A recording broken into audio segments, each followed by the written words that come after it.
What's up YouTube? My name's Cameron Dougherty here with Cameron Dougherty Tech.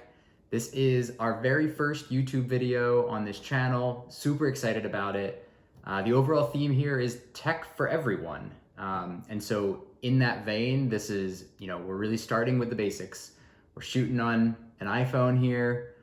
We're shooting on an iPhone over here. And ultimately we're gonna be editing these videos on the first product that we're looking at. And so today we are unboxing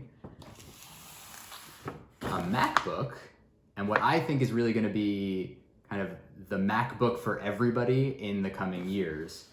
This is the 2020 M1 MacBook Air. And so let's take a look at it. So we've been looking to pull the trigger on getting a MacBook for quite some time now.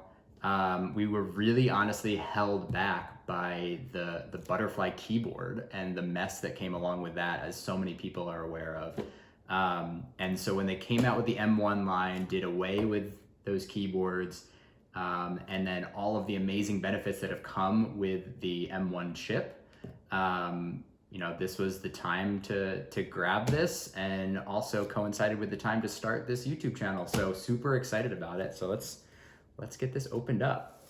This is the space gray version, which I think looks pretty beautiful. I'm excited to see how it looks in person. And it's interesting, given that this came out in COVID. Normally you go to the Apple store, you've got an opportunity to try it out, to type on it, to explore every little bit of it, but can't really do that in COVID unless you want to wait in a long line and all of that. And obviously Apple stores were closed for a really long time. So this is really exciting because this is literally the first time I've had a hands-on with this. This is also the first time I've ever unboxed a MacBook. I've actually always been a PC person, and I've used other people's Macs, but this is an exciting time to get my first glimpse here of ownership of a Mac. So I am an iPhone person, so that's something I'm in the ecosystem, just not on the computer side thus far. So let's take a look. 2020 MacBook Air. So anybody who's unboxed an Apple product before knows that their packaging is absolutely gorgeous. Everything fits perfectly. Very minimalist, just looks great. Easy pull tabs. They've switched over to a lot of eco-friendly materials. These plastics are now a much more recyclable material than what they used to use. Now, already I am shocked by just how thin this is. It's been a long time since I've touched a MacBook Air, and this is impressively tiny. When you're considering all of the performance that you're getting out of this machine, it's incredible that they fit it into this form factor. They're really kind of blowing away the competition in terms of Ultrabooks and in terms of what you can get specifically out of the new M1 chips. So I kind of jumped ahead a little bit here. I went straight for the device, but let's look what else is in the package here. So we've got our USB-C charging cable. We have documentation. I'm assuming some Apple stickers, because that's what they normally like to throw at you. And this is, I don't know what's going on there. That is, I think that's just a piece of cardboard that's in there.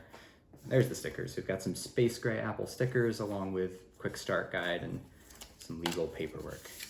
So put that aside. Last thing here is the charging brick. I believe this is a 30 watt. I'll have to check that, but USB-C charger, which again, if you've ever owned a PC that's not made by Apple, then you can appreciate just how tiny this thing is. Very portable, easy to bring along, 30 watts, confirmed there. Along with the cable, that's all you need now to be able to edit top quality video. And that is really crazy. So let's take a look at this. On the outside, two USB-C ports and a headphone jack is all that you get. Very easy, very simple. Go ahead and open this up. That iconic Apple sound. And I want to wait on the keyboard. I'm going to wait until it's booted up and I can type properly, but very excited to try these keys out for the first time, not the butterfly keys. We're going to see what that's like. So we're going to get this set up. We'll be back in one sec. All right, so got the computer all set up, got the basics in there so that we can actually get to the internal of the device, because I wanted to wait till after setup to really explore the keyboard. And so this does away with the butterfly keys that were so controversial, that caused so many problems, reliability issues, just an overall typing feel. There was very limited key travel. It felt a lot like a click rather than an actual press of a key, which I couldn't stand and so many other people couldn't stand as well. One thing even before that though, that really, this is I think the first time that I've been using it, is the touchpad with, I believe it's a force touch, where you're getting a haptic feedback rather than a true physical click. It definitely felt different for me with the start of, like, the first time I used that. It felt unusual, it felt different. So that's something, I think I'll get used to it, but that's something that I think is a noticeable change if you haven't touched an iPhone, or a MacBook rather, in quite some time. So take a look at the keyboard and just see how it feels. I think overall, first impressions is that it feels much better.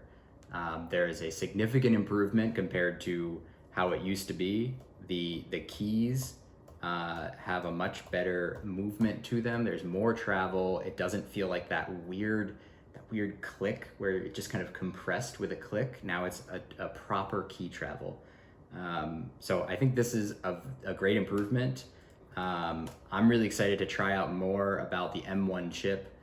So this is moving to an ARM-based architecture and away from Intel's x86 architecture, which, based on so many other people's tests to this point in the last few months, seems to have a really impressive improvement in performance and battery life, and an overall efficiency of the computer. So I'm sure this isn't the last video we're gonna do on this device. Like I said, we're starting out where what you see is what you get. We've got our iPhones that we're using to film. We've got this now MacBook that we're gonna use to edit, and we will definitely fill you in on how it goes. Was this the right call to go with a base MacBook Air versus going with the Pro, or going higher end? Can we do everything we need to do for our small YouTube channel with just this, or do we wish we had more? So it's going to be interesting to see, and we'll definitely keep you in the loop. If you want to hear more of that, please, consider subscribing. Hit the like button. This is the first time ever making a YouTube video. Hopefully you enjoyed it. Hopefully you're looking forward to seeing more in the future. And with that, I will see you in the next video. Thanks.